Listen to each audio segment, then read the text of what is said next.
Iaapila raw ni Janelle Manahan ang pagbasura sa reklamong murder at frustrated murder laban kina Gail at Hiro Furuyama kaugnay sa pagpatay sa kanyang kasintahang si Ramjen Revilla.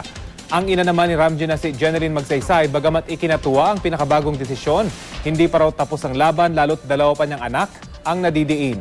Ang mainit na balita hatid ni Arnold Clavio. Nakausap mo po yung bata. Hustisya pa rin ang sigaw ng ina ni Ramjen Revilla na si Jeneline Magsaysay sa pagpanaw ng kanyang anak, Oktubre noong isang taon. Bagamat nadidiin pa rin sa kaso mga anak niyang sina Ramona at Ramon Joseph Bautista, kahit papaano, nakahinga raw siya na maluwag ngayong nabasura na ang reklamong frustrated murder laban sa isa pa niyang anak na si Gail Furuyama at asawa nitong si Hiro. Ayon kay Jeneline, nasa Japan ang mag-asawa at hindi pa raw alam na naabswelto sila sa reklamo. Sa aking panayam sa kanya sa programang Unang Hirit kanina, masaya raw kasing gumugulong pa rin daw ang hustisya.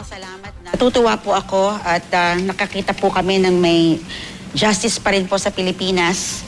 At salamat, ako'y nagpapasalamat na binigyan nila ng karampatang panahon na imbestigahan at kumuha at kumalap ng mga ebidensya.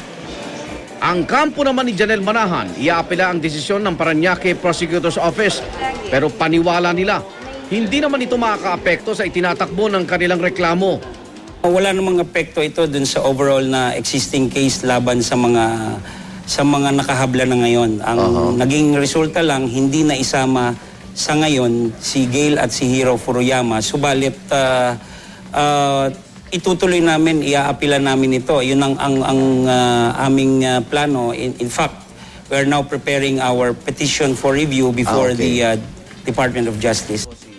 Si Jeneline naman, patuloy pa rin daw ang laban para sa kanyang dalawang anak.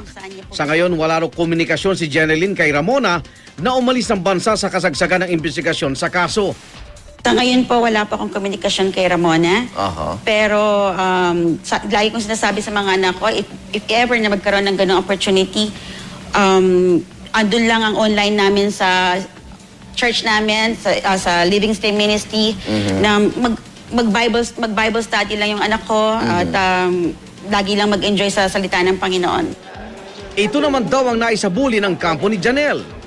We have been trying to ask the President to assist through the DFA para mapauwi siya. Pero so far, wala pa kaming feedback.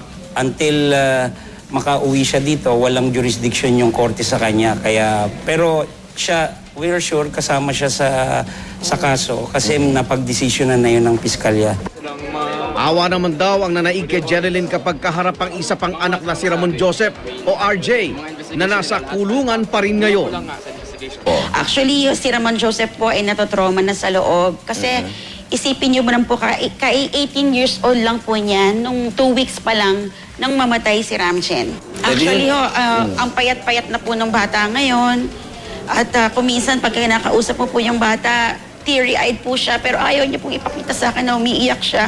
Kasi gusto niya maging malakas ako. Kasi sinasabi niya na, Mommy, you have to be strong for me and for my other siblings. Si Janelle naman, bagamat naka-move on na sa trahedya, inihahanda ang sarili sa kanyang pagtestigo sa piskalya sa Oktubre. Matagal na rin naman po akong ready, so medyo hindi ko alam kung tama yung word, pero excited ako na mapunta dun sa witness stand para masabi ko lahat ng alam ko and para mas mapalakas yung case against them. Marami po akong bagong alam na hindi ko alam kung magagamit sa court, pero marami akong bagong nalaman from common friends.